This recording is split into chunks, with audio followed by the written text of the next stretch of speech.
have to talk on how to be smart cyber-wise, because at this time, I think it's something that everybody needs to look into, considering the trend of the way things are happening in our society nowadays. So this afternoon, I've been saddled with the responsibility of discussing how to build human firewalls.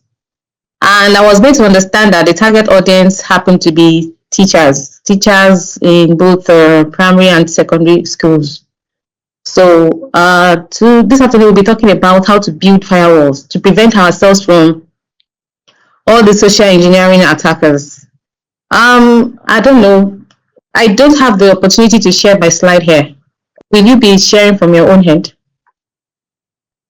Oh. Or will you give me the opportunity to do so? Yes. Because only sorry for only that. Only the organizers are permitted to share. Oh, sorry. We should give you that opportunity, but you can continue. We'll work on that. All right, that's fine. Or maybe you just share from your own end while I'll continue. Okay, we will try and do so. Maybe that will. All right, thank you. Faster. Yeah. Yeah, that's fine. Thank you very much. So this afternoon we're looking at this topic: building human firewalls, training teachers and students to recognize and resist social engineering. This topic is very important because it's essential for both teachers and even students to be able to recognize what social engineering really is, and then know how to be able to attack or resist this attack. Knowing fully well that teachers are present here, you are supposed to be the one taking this message maybe back to your students, back to your organization. And for those of us that are not even teachers or students that are on this very call or this meeting, it is important for us to have this understanding because it affects every individual, every organization represented, everybody that is represented on this call. This is something that whether we know or we do not even know, we face at one point or the other. Now, to start with, I'd like to introduce to us what social engineering itself really is. What is social engineering? What do we understand by social engineering? What does it really mean? When we talk of social engineering, it is actually a form of attack. But this attack is not targeted towards machines or computers or devices majorly. But it is about manipulating people. The target audience of social engineering is people. How to hack people, how to manipulate. Sorry, doctor, I'm cutting in. Yes. Sorry, I want to confirm if the trainees can see the slide. Okay. Please, you can just give emoji that you are seeing the slide because it's important for you to see. All right, thank you. So you can go on. All right, thank you very much. So like I was saying, social engineering is majorly looking at how people can be manipulated and tricked into giving important information about them, revealing secrets, revealing what that are supposed to be hidden or that are not supposed to even be revealed. For example, passwords. Or it could be that the attacker is trying to manipulate a user or a person into clicking on a link. And then the link will be followed such that the person will unknowingly share important information about himself or herself, or share important information about an organization such that further attacks can even be perpetrated, or the person will even be held off his or her own devices or resources, and then you become a stranger in your own land. So social engineering is not really attacking machines, but it is trying to manipulate people. You see that from the slide that you're looking at, there's a particular person trying to put strings on people. He's trying to use different ways by which he can trick people to give information, to get information from them. He will exploit people by maybe creating fear in them, using their curiosity, or making people even to trust to the extent that before you know it, you have divulged information, you have revealed what you're not supposed to reveal. So that's basically what social engineering is about: manipulating people, tricking them into revealing information, and then tricking people to gaining their trust to a reasonable extent, and then you strike to attack to get what you're not supposed to get or what you're supposed to have access to. Now, what are the major targets of social engineering attacks?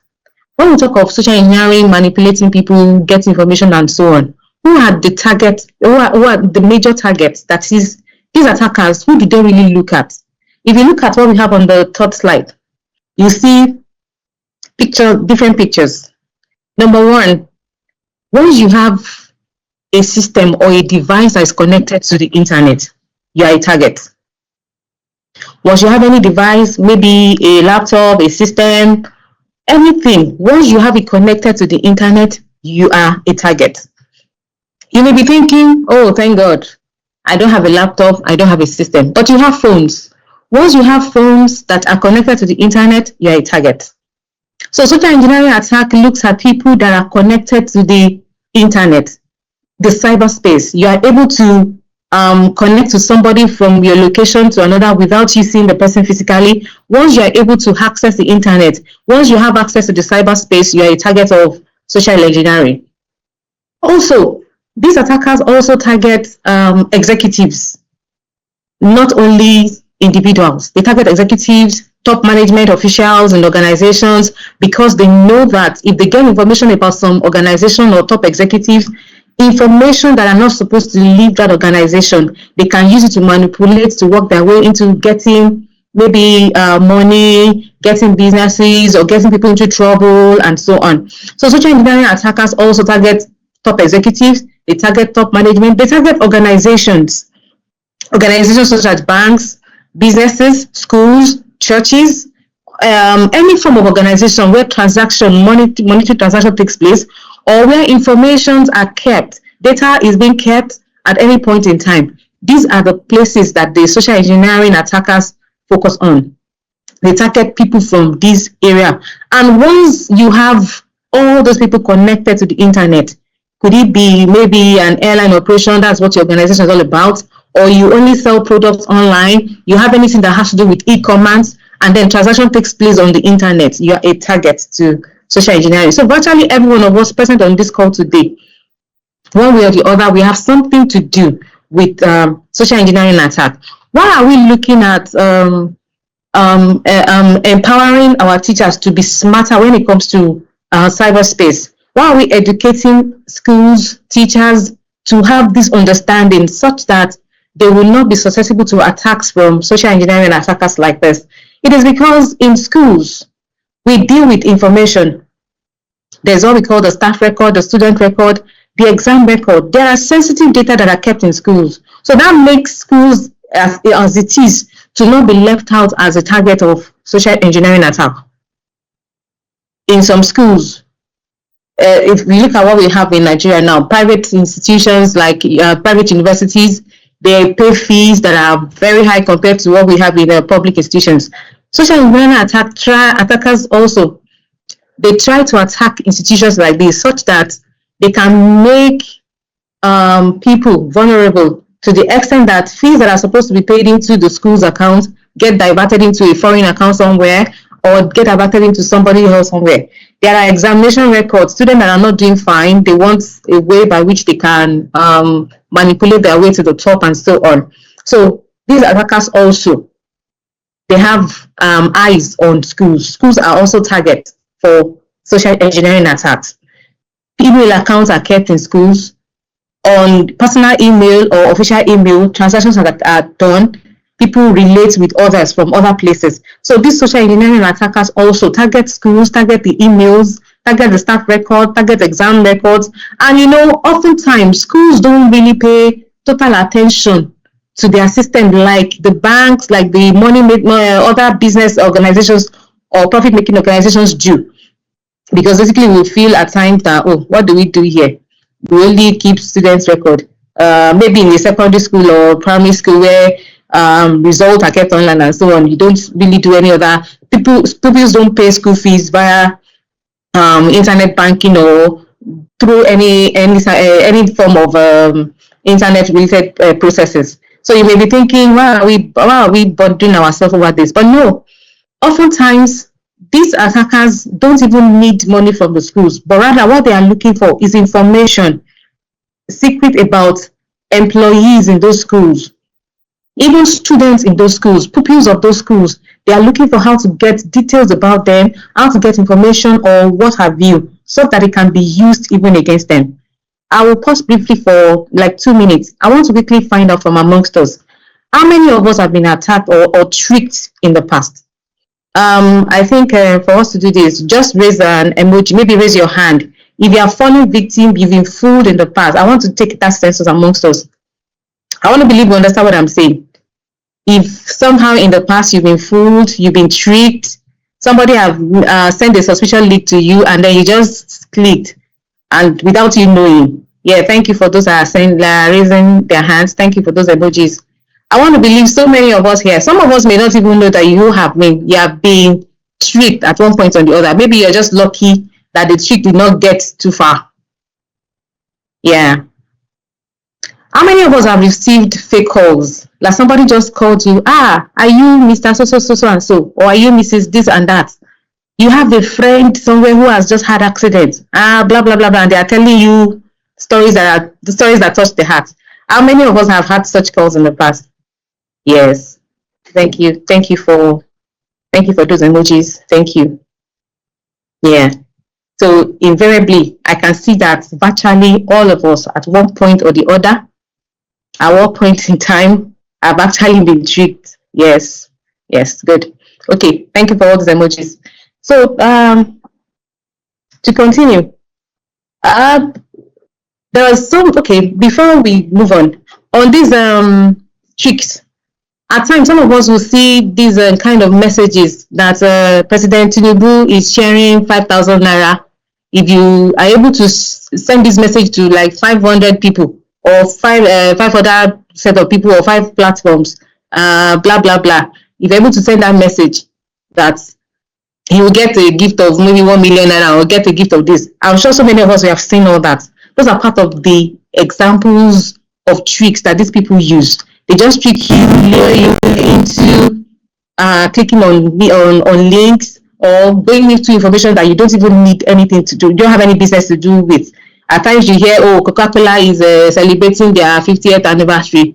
Click on this link to win a gift. Click on this link to get a gift from Coca-Cola, or Cadbury is sharing gifts for everybody in this particular location. Once you're able to send this message to 500 people, you get this, you get that. Those are part of the tricks that all these attackers use. Now, what tools do they really use? There's a psychology of this social engineering. Now, all these attackers, they play on mind. Attackers don't really necessarily have to carry guns. They don't use weapons. But the very tool they use is our psychology. And when we talk of psychology, this is science of study of your mind, your brain, and your behavior. They explore your experience as human, and then they use a mental process to trick us into believing or manipulating us. So part of the tools that the hackers use is manipulation. That is the number one key, or the number one tool hackers make use of. Manipulation. They try to manipulate their victims, or they try to manipulate people into believing who they are not. And then they create this sense of urgency and emergency and try to make you feel like, if you don't do this now, there'll be a problem. At times they'll send you a message. You need to update your account. If you don't update now, you will not be able to transact on this account in the next 24 hours. And before you know it, the sense of urgency will grip you, and you'll be scared that you will feel, I have to quickly attend to this. If you really want to get your bank to be functional, click on this link or call this number. And before you know it, that sense of urgency will grip you, fear will come, and you dance to their tune. Before you know it, they ask for questions like sending your BVN, sending your bank ID, sending your password, your OTP here and there. At times they use different ways. At times some will even come to us as an authority. They come in this generation to make a voice sound like that of person you know or you're familiar with. And with authority, they can tell you, I am this person. So at this time, you need to do this or you need to do that. Authoritatively, they play on our psychology, they play on our emotions. And before you know it, if care is not taken, we divulge the important information or messages that we are not supposed to even divulge. We tell them things that we should not even tell them. So there's some common psychological triggers that they used from us is curiosity. They make us see something like, this thing looks attractive. They can send you a picture of a gift package. They design it that if you click on that gift package, dollars will land in your account. If you send this to 10 people, you will see that immediately something will happen. If you're able to send this message to like 5 people immediately, you will see that your account will be credited. And then you will think, out of curiosity, you want to believe that, okay, fine, let me even try and see what these people are saying. I know that so many of us have done this before. Curiosity will make you think, let me even try this link. Let me even try and see if what they're saying is true. In your heart of your heart, you know that this message cannot be true. But curiosity will make you say, okay, fine, let's even see it. And then before you know it, you are going deeper and deeper and deeper and deeper until you even forget that, oh, this is where I am. I'm not supposed to even reveal any secret here.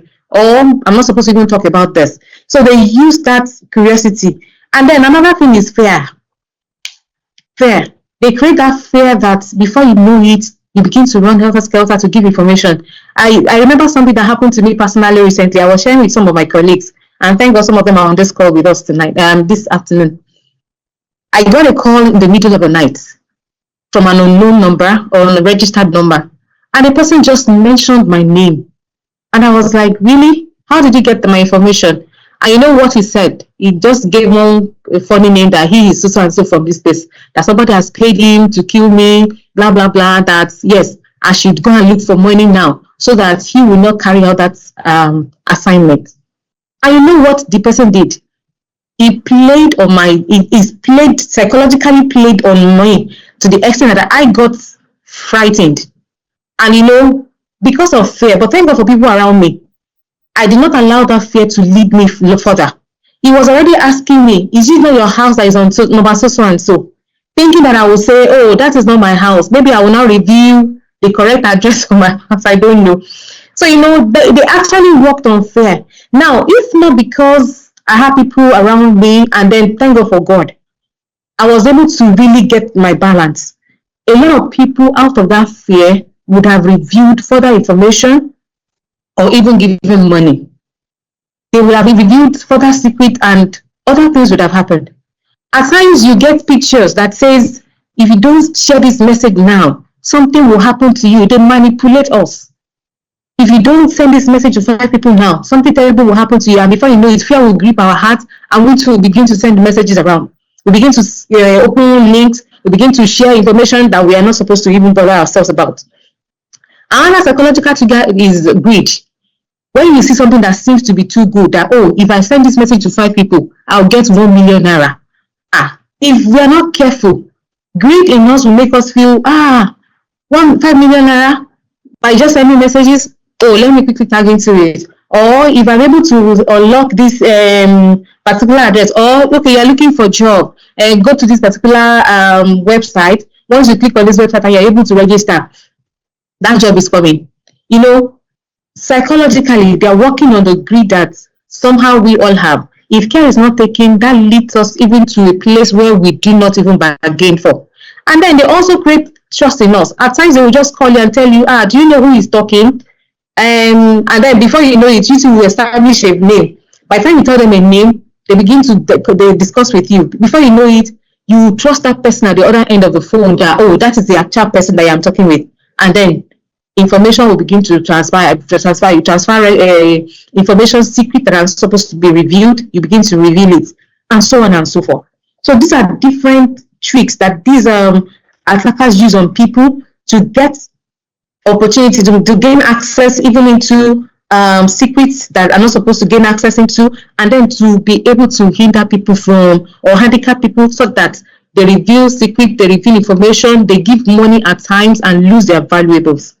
Now, what are some of the examples of messages that we receive that makes us think, oh, this is real, this is true? Or some of the examples of messages that we receive from all these social engineering attackers and we fall victim of them one way or the other. Number one, urgent plea for money from a supposed family member with a new phone number. Somebody will just call you and tell you that, this family member, this your family member just had an accident now. And in fact, he cannot talk. He needs you to send money for hospital bills and so on. And of course, when you hear that and they are giving you the details of your family member, fear will grip your heart. And before you know it, you're already sending money, sending one thing or the other. Or it is possible for them to hack somebody's number and then begin to reach out to all the people that are connected to that person And then they will be telling you that something has happened to that person who is soliciting for help. Or they trick you with a strange number and tell you that it is a friend of yours. They can even tell you the details of that friend of yours. And then you'll be wondering that how did you get that particular person's detail? They can tell you your sibling's name and detail that the person is here now. And information they will be giving you will be 100%. And before you know it, you believe they have made you to have that trust in them such that before you know it, you're sending money, you're sending information and any other thing even to them. Then there are some other messages that offer free gifts, free cards or prizes. Once you click on this, you get this gift, you get this package at the end of the day. Very soon now, we're in the Ember month. By December, you get to see a lot of that. You click on this, you receive your Christmas gift. If you click on this, you receive your New Year gift. Before you know it, we are clicking on what we're not supposed to click on. Curiosity is leading so many of us or driving us into getting into where we are not supposed to get to. Then subscription links that promise upgrades or job opportunities. Also, there are so many links that people just send irrationally. Some will even tell you that an organization is recruiting staff members now, or you have everybody that wants to get a job from them. Quickly follow this link and register. And then you begin to register. Some will even be asking you to pay maybe a certain amount of money. And everybody will think, oh, maybe because of processing, they want us to pay 1,000 naira, 500 naira, 2,000 naira. And by the time you start paying, you realize that a lot of people would have fallen victim of this because everybody wants something good.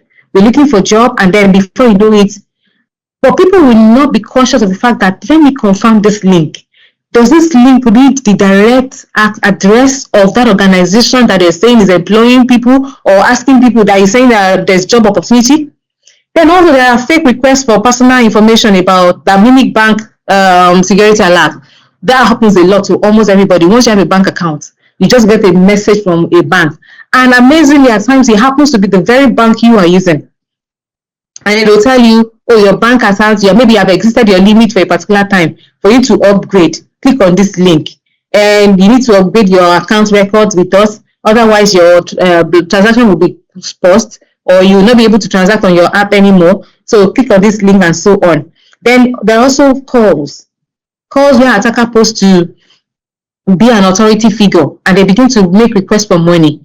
At times, with the invention of AI, they mimic a voice and the voice sounds very close or it sounds perfectly like the voice of a family member or a relative or even a boss or an authority or someone very close to you. And before you know it, you would think it's that person that you're relating with or talking with. And informations will be requested of, even money will be demanded, and before we know it, we give it in. Then there are also smishing text messages that they use to lure victims into clicking on malicious links. They send messages to us. Before we know it, we click on a link, and at times those links, all you need to do is just click on those links, and once you click onto it, information about you will be divulged to them, whether you solicit for it or not. For example, click for free data. Most of us we enjoy doing that. If you click on this or you're able to send this to 5-10 people, you get free data. People begin to do so. At times they ask you to call a particular number within the next 3 hours. And by the time you call the number, what they are not supposed to gain access to, they gain access to it. So all of these are part of the messages or ways by which these cyber attackers, they gain attention to the heart of people. Now, let's look at some of the social engineering attacks that we have. We've talked about the fact that the social engineering attackers, they make use of the psychology they use is the manipulation keys, the curiosity, the fear, and so on. Now, what are those forms of attacks that we have? There are some common social engineering attacks that we have. Part of it includes phishing email or messages. And when we talk of phishing emails, what it really means is that they send fake emails to you. Some of these attackers will send you email, and by the time you read the email, it will be well worded that you think it's a professional email, it's an official email. And then they will ask you to log into some particular site asking for your information. The moment you log in and you give some of your details, you are giving information that you're not expected to give. Your password will be requested for. At times they request for your username. Before you know it, you are giving your correct information. Something like this has happened to me too in past, that I saw a conference alert. And by the time I checked on it, it sounds very good. The conference is going to take place in, I think, South Africa. And I was like, oh, it's a very good opportunity for me. I'll be going for a conference in South Africa. That would be nice. Then I started looking at, okay, what are the requirements? Thank God that by the time I started searching, I realized that this is not the style that is used for you registering from a conference. That was how I got to know that, oh, it is one of these tricks of these attackers.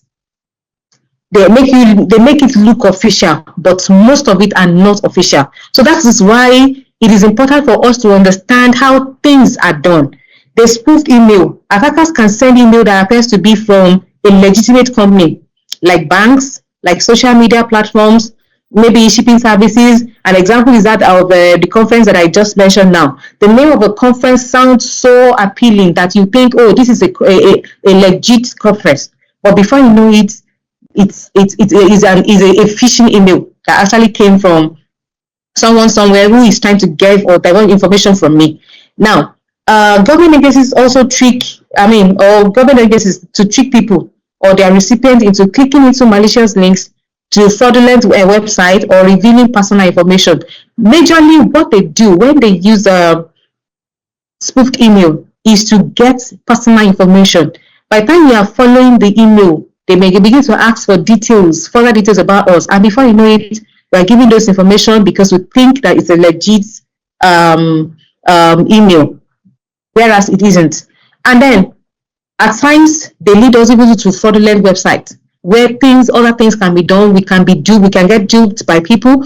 We can be swindled by them asking us, okay, pay this amount of money for this to happen. And by the time you pay that, oh, we are still processing this. For us to process it further, go and get this more. I remember a colleague of mine some time ago that her son just got this unsolicited email like that. And it was planned as if it was Coca-Cola company that sent the message to him that he has won a prize for one thing that he did not even do. And then because the guy thought, oh, Coca-Cola bottling company would be sending messages like that to him, he started clicking. And then he registered for all that. They told him that he has won 5 million naira at the end of the day for just registering. And of course, the greed in both him and the mother, they wanted him to continue further. Okay, they now asked that supply your bank details. They were asking for BVN and some other thing. Thank God for the father. The father was like, okay, fine, before you continue, I don't understand all these things, but I'd rather get my lawyer involved. So when the father got the lawyer involved, it was a lawyer that made them understand that this is just a trick for you. They will have told you, oh, to process your 5 million naira to come out, you need to pay 100,000 today. By tomorrow, you pay 200,000. By next tomorrow, before you know it, the 5 million you are looking for, you are even the one that will generate and give the 5 million to them before you know it. So another way by which this social engineering hackers attack is the fact that they use urgent requests. A common tactic that you use involves email claiming there's an issue with a user account or a prize to be won, creating a sense of urgency to bypass rational thought and encourage immediate actions, like clicking on a link or providing credentials. So all this are part of the ways by which they use. They could even use this means on organizations, like to exploit the CEO of an organization, maybe by sending a business email, and you think that this is a legit email coming from a partner or from another employee, or it could even come from a senior colleague, maybe the CEO of the organization, asking a younger colleague to send a sensitive information about the organization. And of course, the younger colleague will think, this is my direct boss, my CEO that is sending message, not knowing that somebody is disguising as a CEO. And before you know it, the organization will be attacked, because the information that is not supposed to lead the firewalls of the information had actually been given out to someone who has come to present himself or herself as the CEO of the organization. Then there are some other common attacks, the likes of smishing. When we talk of smishing is like phishing. It's similar to phishing, but instead of phishing is done via email, but for smishing it is delivered via text messages. That is SMS phishing. So it's the same thing they send through email. It will just be sent through SMS to lure people or to make people click on links or to go into sites or go into places or even receiving calls from a fraudulent number. Then we also have phishing or pretexting. Phishing is like voice phishing. It involves call. Somebody calls and then is pretending to be who he or she is not. And then they demand for sensitive information, sensitive data, or even money at some point. And before you know it, you give it out. Then also we have pretexting. This like a story is created by an attacker. He creates a story and establish a false sense of trust. And before you know it, you keep getting information back and forth. But this is majorly done via texting. The attacker text, the person is trying to lure will respond. They begin to communicate via text, and before you know it, via text, informations are not supposed to be revealed will be revealed. Also, another common social engineering attack includes physical manipulation. This physical manipulation involves what we call impersonation or tailgating. An attacker can physically follow up someone. Maybe you have a setting where you need a card for you to be able to access the place, or their identification, you have an ID that should be used. Maybe you have your fingerprint as a sensor that will allow you access the door. This impersonation, somebody can just follow you up, tailgating you, and then once you're at the door, it just follows you and go in immediately with you. It is still part of social engineering attack. Someone can come and disguise to be who he or she is not. On getting to the door, maybe the security personnel are supposed to review the ID. The person will just use both ways to tell you, I am an employee here, I work here, I'm supposed to be here. And before you know it, he gain access to a restricted area where he or she is not supposed to access. So it's still part of the physical manipulation, part of the social engineering attacks that are being launched. Then we have the baiting. The attacker will offer something desirable, such as your free software, free music, free data, and before you know it, they use it as a trick to trick the victims into clicking on malicious link or downloading softwares, downloading music, downloading so many other things, and before you know it, they download viruses, they download malware, and those ones will find a way of gaining information or access to our devices. Then we also have the social media scams. This is very popular because virtually everybody has one thing or the other to do with social media. There you get to see fake friend requests. A lot of that happens a lot. You see a lot of people, an attacker will clone your friend, use a name that you're familiar with, and before you know it, or you think this is my friend, you'll accept. And at times, it's not just even using a face that you know. It will send a message to you that, oh, I'd like to be a friend with you, I work in this place and so on. You think, oh, this is a honorable person. Let me go ahead and connect with this person. Before you know it, you have connected to someone who will lure you into what you do not even want. A lot of people meet friends on social media, and that friendship has led them to where they did not even bargain. We know about it. There are giveaways that we see on social media. If you're able to join this live video or join this live thing, you get this money, you get this amount of money, you get this and that. And before you know it, people are lured into where they're not expected to be lured into. I can also use fake social media accounts to befriend people. At times, I'm sure we have a lot of that. Somebody will just give you some names and you'll be wondering what kind of name is this. And before you know it, the person has an ulterior motive.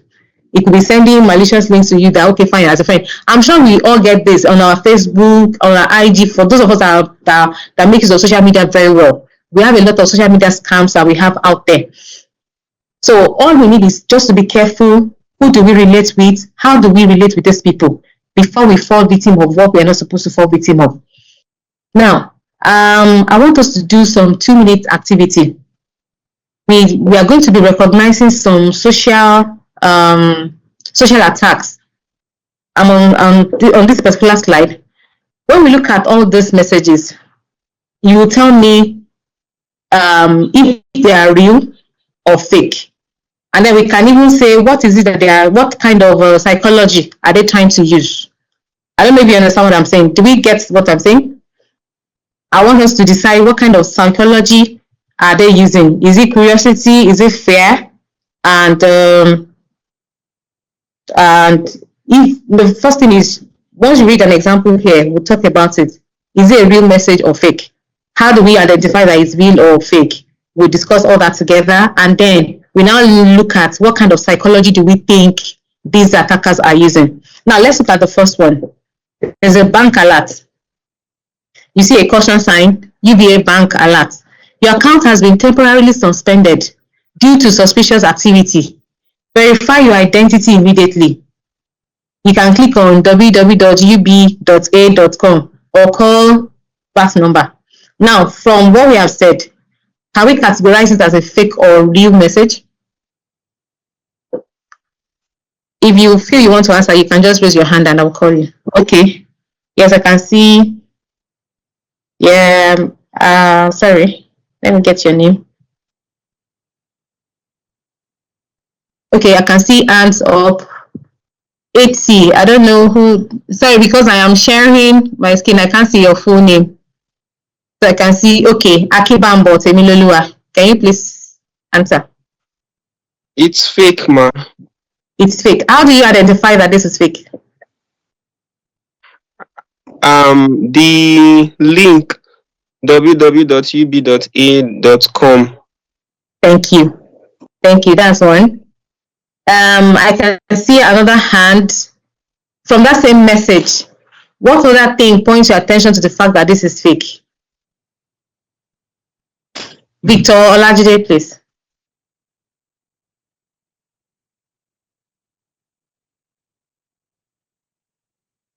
Please unmute your mic and talk. The fact that I'm also asked to call a particular number. Thank you very much. The fact that you have to call a number. And then if you look at the first thing, UBA will never write UBA like that. UBA is United Bank for Africa. It is U, capital B, capital A. But you know, oftentimes because of the lack of knowledge of the victims, once they see bank, everybody thinks, okay, fine, it is bank. Let me go ahead and call the number. And another important thing is that banks will usually say it. They will never ask you to call a number.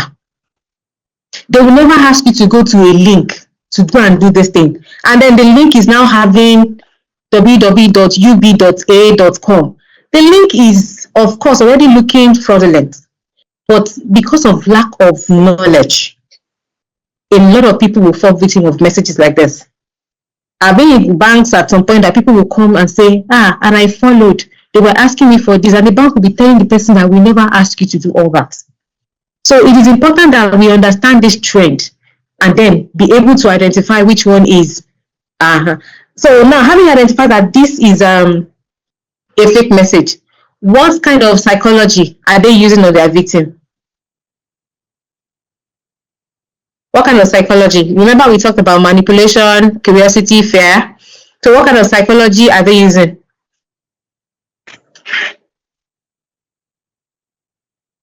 Okay, I can see an hand, MG.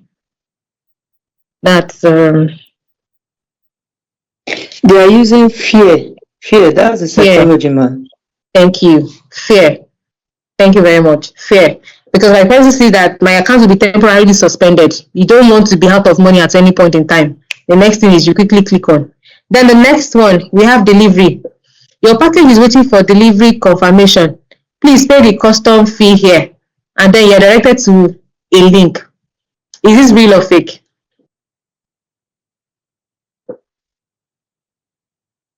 Is this real or fake? I can see a hand, TA. Sorry. Temitayo. Oh, sorry, Temitope Adeoye. Temitope Adeoye, please. Okay.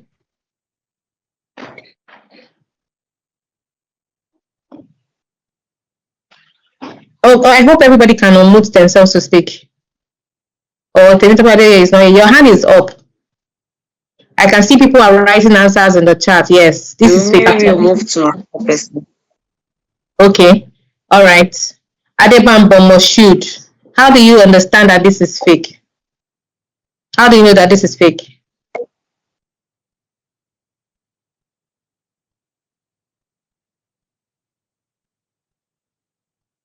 Please unmute yourself and talk.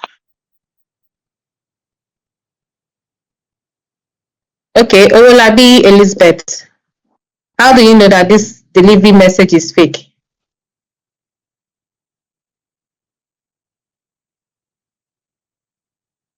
Let's talk now. We are raising our hands. We are writing messages. Okay, Folarosho Izaka, can you tell us?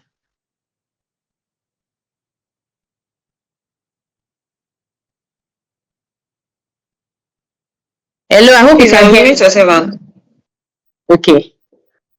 Because I'm wondering why you are raising your hands, but you're not talking.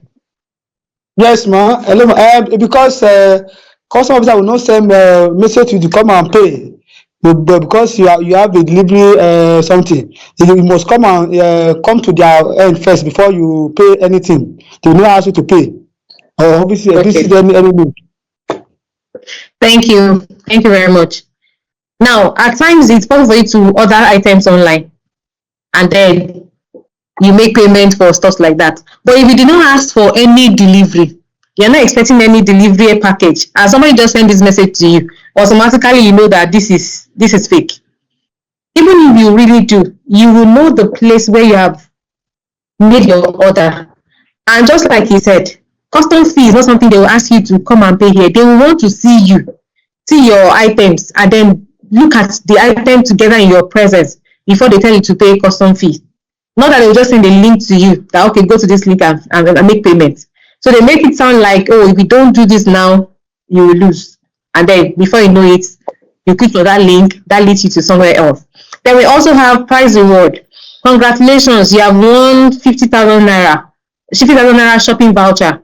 Claim now within 24 hours. And then they send a fake link. Of course, obviously, we know that is also fake.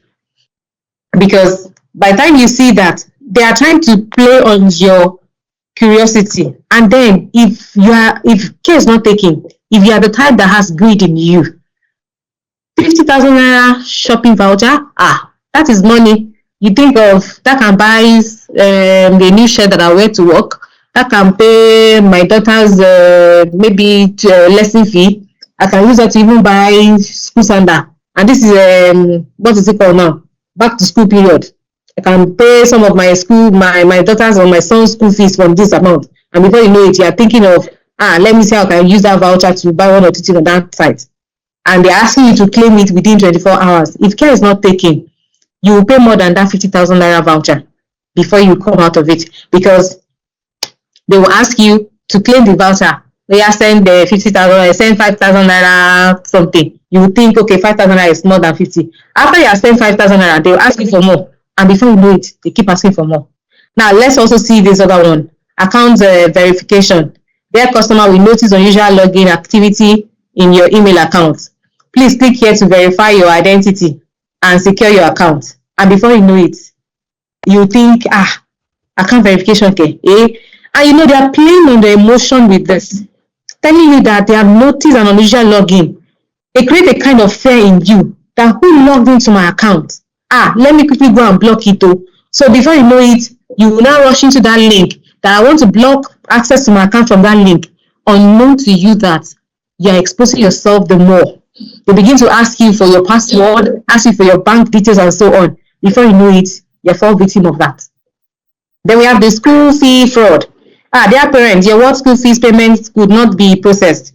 Kindly use the attached invoice to complete payment immediately. That is another form of manipulation. Why don't you just walk up to the school and do the needful instead of somebody sending a fraudulent message to you asking you to make payment that your invoice cannot be processed and so on. Then there are so many other samples like this fake job offer. A lot of people are looking for jobs now, and that makes them fall victim of a lot. Dear applicants, we are pleased to offer you a remote data entry position. Kindly open the attachment to complete your employment form. And then by the time the poor innocent person opens the attachment, they may ask him or her to pay more money, or they begin to ask for information. Okay, fine, so that we can pay your salary at the end of the day. Send your bank details here. Before you know it, you are sending back details and so on. They can even do to the extent that you are paying, and then they will tell you that by the time you get your first salary, you have more. Before you know it, that fake offer that does not exist will not even come. Then we have also other ones like voice phishing. Voice phishing, like you get fake bank calls. This happens a lot to a lot of people. Tax call, scam calls. Somebody will call you and tell you it's from Inland Revenue Service, and then from your record shows that you have unpaid taxes, and before you know it, you think, I need to make immediate payment over the phone, and they'll be asking you for money. This thing happened to me recently. Somebody just walked up to me and said, okay, fine, you have a signboard for your business somewhere here. Have you paid for this signboard? And I was like, okay, fine, before you can even ask for this, show me your identity. He gave a number that, okay, fine, if you want to pay into this account, a personal account. And then if you want more details, call this number. And I look at the person that, thank you for wasting your time, because by the grace of God, I am cyber smart. So I will not fall victim of things like that. But what about those people that are not that knowledgeable? They think, oh, this is legit. This person had come to ask for this and that information. And before you know it, they begin to pay into wrong accounts. I'm sure a lot of us would have gotten calls from maybe WhatsApp that, okay, fine, you have a meeting by this night. And this particular, you belong to this particular group. We have a meeting by 12 midnight or 6 p.m. I will send a code to you now. Send the code back to us. And then once you send the code back to us, before you know it, they hack into your web WhatsApp account. You yourself will not be able to have access to it anymore. And then the person will use it to connect to your family and friends to get money and information from them. Same thing happens to Facebook. Recently, somebody was sending that to me too. That, okay, my Facebook verification code is this. And I wonder that I did not ask for any verification code. I did not even do anything about my account. So because I was knowledgeable about this, I knew that is fraud. I knew that is an attack, and I did not dance to it. But a lot of people would have fallen victim of this. And thank God for the organizers of this seminar. That is why they want us to be alert. They want us to have that understanding. They want us to have that information so that we can resist this. So that we can recognize when social attack like this comes and be able to prevent ourselves from it. Now, having identified all examples of social engineering attack, how do we build firewalls? Human firewalls. When we talk of firewalls, what are even firewalls? We need to know what firewalls are. And then we now talk of human firewalls. When we talk of firewalls, when you have a network of system or a system or a setting, firewalls is used to prevent unauthorized access. Or literally, let's look at it as this: firewall. You have a wall that stops fire from coming in. You have a wall, like you have a fence, a perimeter fence around your house. It stops unauthorized personnel from coming into your compound. You have a fence that is shielding external people from gaining access into your compound. So when we now talk of firewalls, that means you have built fire around your walls. So with that fire, no unauthorized person can gain access into you or gain access to you. So when we now talk technically of firewalls, in a network or in a system where you have a setting where you have systems that are online, connected to the internet in your cyberspace, firewall will protect unauthorized access into your own space. It prevents people from gaining access into you. So when we now talk of, when you're having that understanding of firewall, what do we understand by human firewall? So a human firewall means each of us is a security barrier. That is, we stay alert. We stop hackers from them succeeding before they succeed. We prevent hackers from gaining access into our system. We prevent hackers from gaining access into our organizations by putting our efforts together. So we as people, we are the first line of what? Of defense. We defend our system. We defend all that which belongs to us, and we prevent external access into our system. We debar them from gaining access to important information and so on. So what are the best practices of human firewall? How do we build this firewall? What do we need to do? So in building a strong cybersecurity, if you want to secure your cyberspace, human firewall is crucial in building this. We can have we have different ways by which we can build our firewalls. We can use technical means and so on. But this human firewall, when it comes to human firewalls, the human firewalls too can be categorized into two. We have the technical and the common sense. The common sense is majorly what we are really going to look at, and also some of the technicalities to study. But because knowing fully well that people that we are presenting this to are majorly not professionals, but people that need to be cyber smart as well. We'll be preaching the gospel of common sense. That's the best way by which you can be prevented, be protected from being a victim of social engineering attack. So number one best practice is awareness, like what we are doing this afternoon. This is a what? Awareness. We are creating awareness about the different types of social engineering attacks that exist and the tools they use. We are telling people about this. So I expect that for so many of us that are here, when we leave here today, we too will go back and be an ambassador of cyber smartness. You go and preach the gospel of this awareness to others around you, other colleagues at work, maybe teachers or students in your schools. Let them be aware. There is something called social engineering attack. Show them the signals, the things they get to see, and help them to prevent organizations, to prevent businesses from it. Don't think that I don't just have a business as such. But I know so many of us are side hustles. We run POS business, we run mini mart business and so on, that people even transfer money to us online. So all of us, we are susceptible to this attack, one way or the other. We are vulnerable. So we need to be very careful not to fall victim, not to allow the attack to get to us. By creating this awareness, let everyone around you be aware. Let them have understanding. As an individual, the understanding you're having today, the training you're getting today, don't keep it to yourself. Organize other people. Spread the gospel. Let them understand. Have that training. Organizations should teach their members of staff to understand that when you receive information like this, you need to confirm first. You need to be very careful before you go ahead. So number one is that awareness. Let everybody begin to talk to others about it. Then number two best practice of Human Firewall is you only open emails from trusted sources. Do not open emails from unknown senders. When you see an email and you do not even know who the sender is, don't be quick to open it.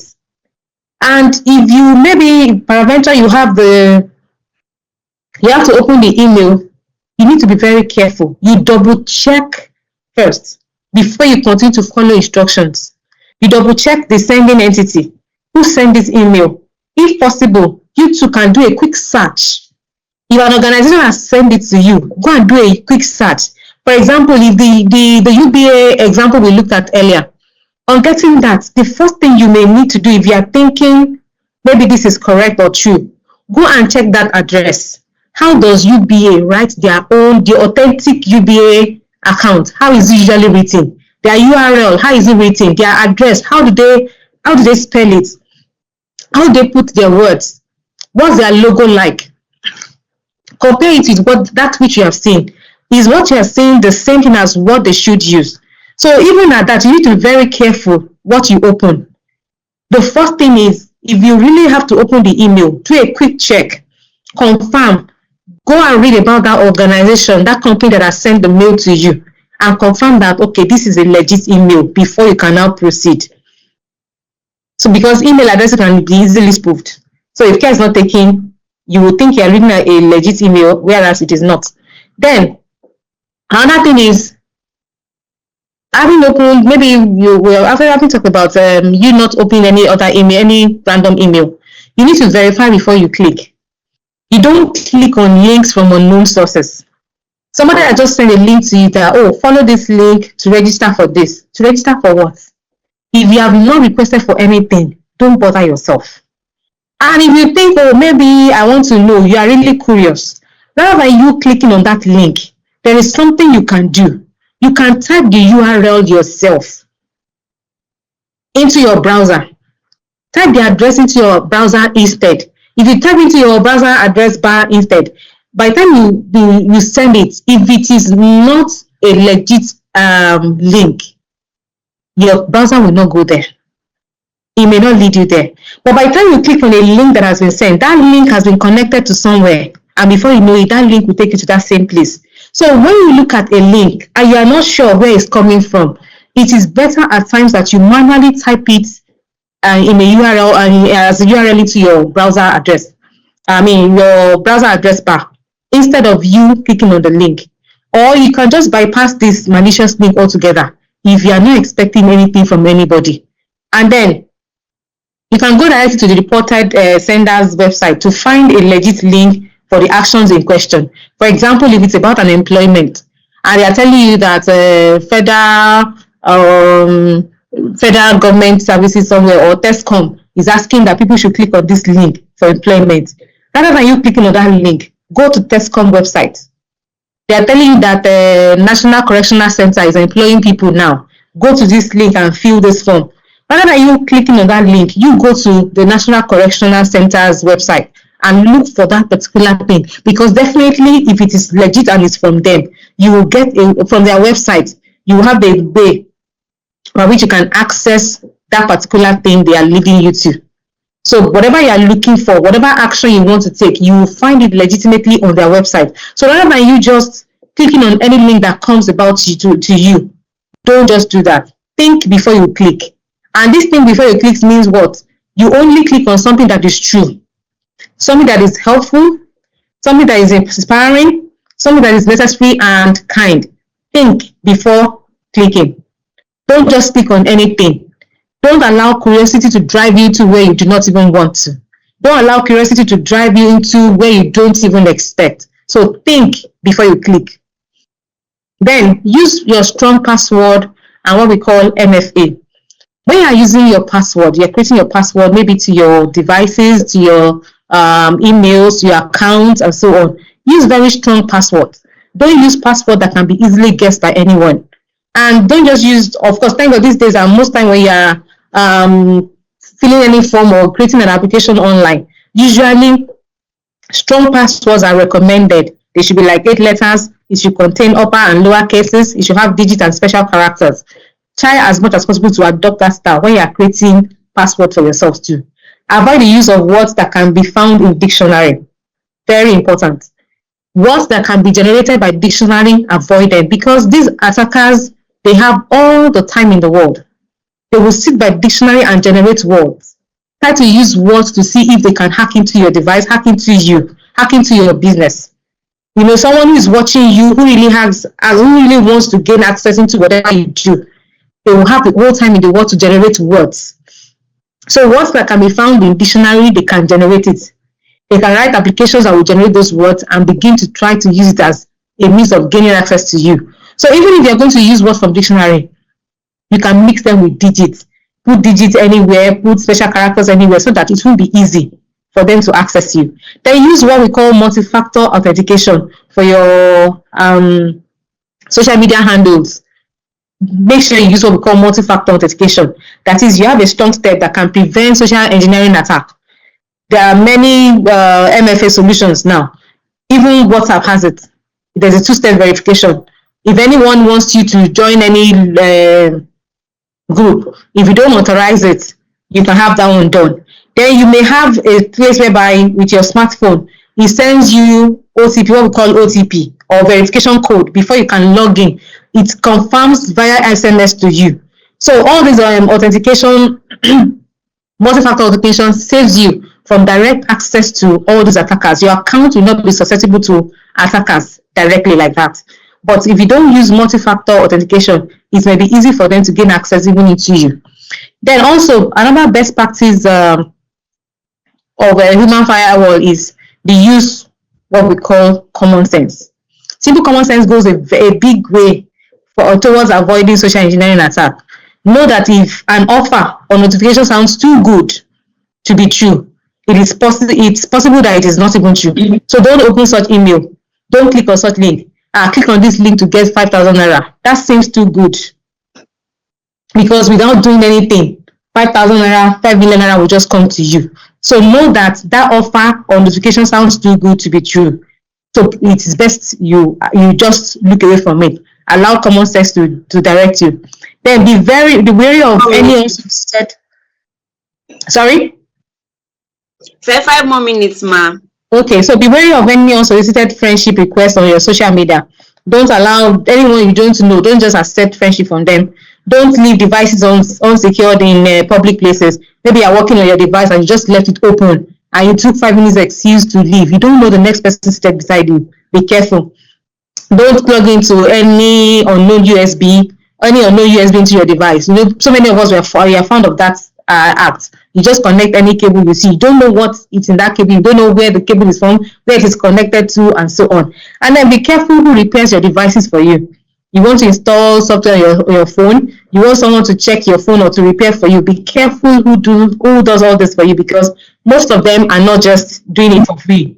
They are trying to get additional information from you. So avoid oversharing online or on social media. A lot of us, we like to have this online presence.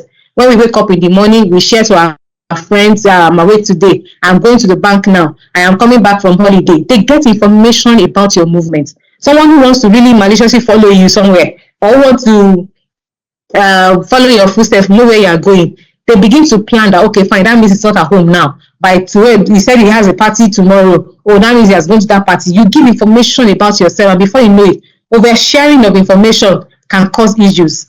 Then by the time they know that, oh, you are depressed at this time, or you are having anxiety, or you have fear at this time, they can come in through the channel. Someone who is depressed and looking for upliftment, they can just come and tell you a story that you want to really hear, and before you know it, you get attacked from that means. So ensure that firewalls and antivirus softwares are also updated on your devices. Identify and avoid social engineering attack itself, like we have done today. Begin to identify more. And then when you see any malicious message, kindly report it immediately. So be very selective with your settings. Whatever setting, on social media, you have opportunity that when you post anything, maybe only your selected few friends are allowed to see it. The general public may not see it. So mind how you select your settings. Then avoid bots and bogus accounts. You know, we have a lot of bots that we chat with online today. They are taking over everywhere.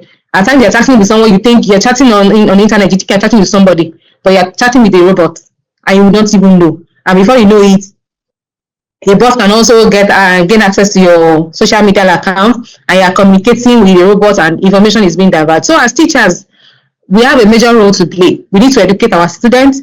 We need to be a role model to them, make our schools to be a safe place.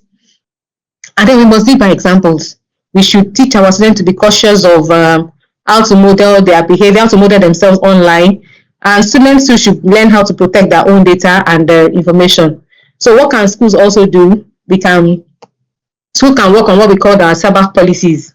Report and then reward safe behavior, report bad behavior, and then, of course, reward the safe ones. Then we can also involve parents in this so that this can be corrected by everyone. So what are our take homes today? Today we have heard about the reality of social engineering attacks, that attackers target people and not machines, and they work on emotions. They exploit our emotions, they manipulate, they use curiosity, they use fear, they use greed, even to get at us. So every one of us needs to come together to defend our society so that we can be better. So I think we should remember all these things today, that hackers target people, they exploit emotions, and every one of us, both the teacher and even our students, can be targets. Thank you very much. So I will pause here for questions and answers. Thank you.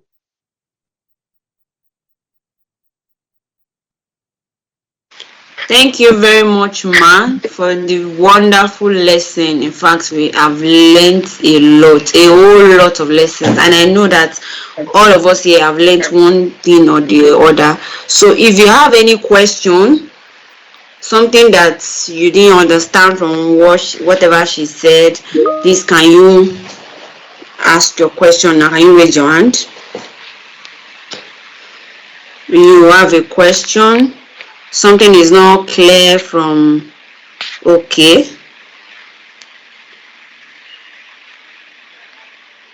Mr. Victor, please, let's have you. All right, Ma. Thank you so much, Ma, for the lecture. Thank you so much, Ma, for the lecture. Yeah, I want to ask, I noticed that many of these people, the manipulators, the scammers, they can use our profiles, Facebook profiles, information they just get from what we just feel.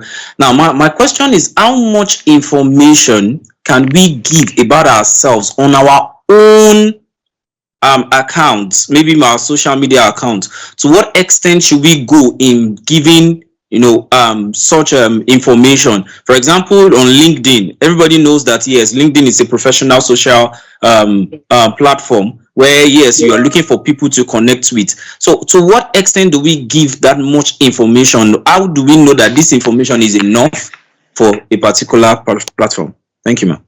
All right, thank you very much. So when it comes to our social media, like I said, we need to be very careful.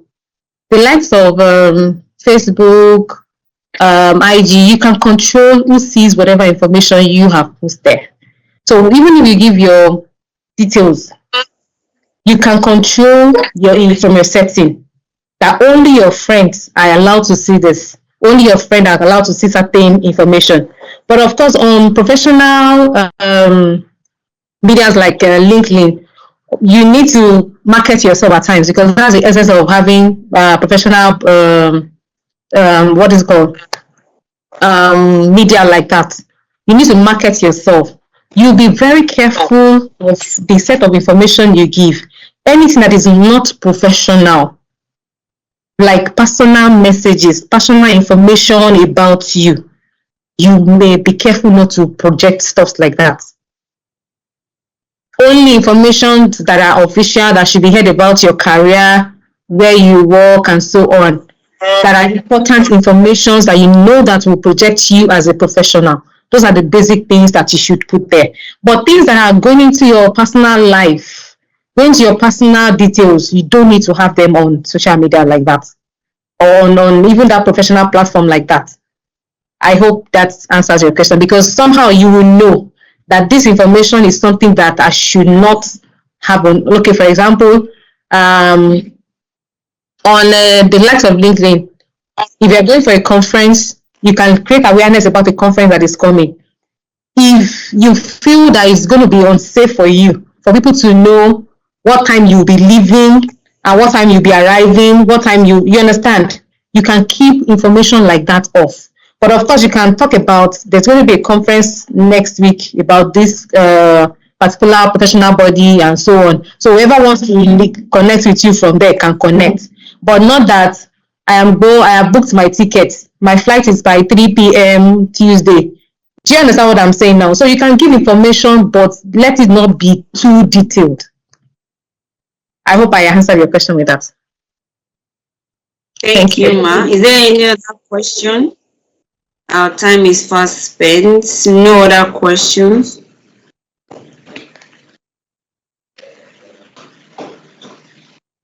Okay. In the light of no questions, we move on to announcements time. Thank you so much for the lecture, Ma. We really appreciate you. Thank you, Ma. So we have important announcements for us. So the first one is quiz alert. Yes, we have heard so much this afternoon, and questions will come out from the quiz, from what we've done so far, from the assignment. You will be shocked at what the questions will be. So make sure you've jotted something and make sure your mind is there. So there's quiz on Saturday, so be ready. Then the second thing is that there will be certificates. You are not just attending the seminar for fun. Apart from learning, you are going to be awarded certificate of attendance if you attend the 2 seminars. So everybody that is attending will be getting a certificate of attendance.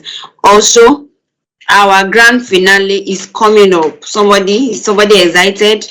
Grand finale of this Cyber Smart Educators Initiative 1.0 is coming up on the 18th of October. Sorry about that. It's coming on the 18th of October.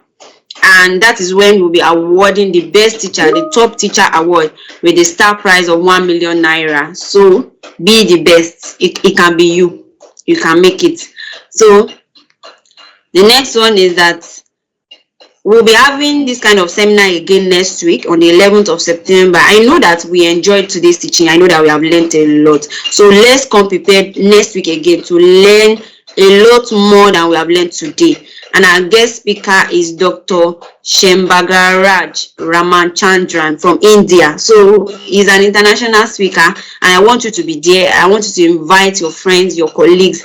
I want us to be more than we are today. Next week is going to be amazing. So be there. Prepare to be there.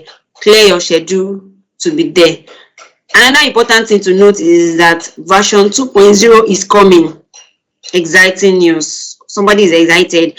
And the top performers in this version 1.0 training will be shortlisted for a scholarship and other benefits to participate in the version 2.0. So ensure that you are the best in this version 1.0 so that you can enjoy scholarship for the version 2.0. And lastly, school partnership project. At Level EduTech, we help develop schools technologically, and we have different products that can help the schools to advance in terms of technology. So if you are here, you are a school owner and you want to partner with us, you can contact us on 070-122-51773. We also have individual trainings whereby you can sharpen your skills and your knowledge in terms of technology that can help you to be in better placement for jobs. It can help you to boost your profile.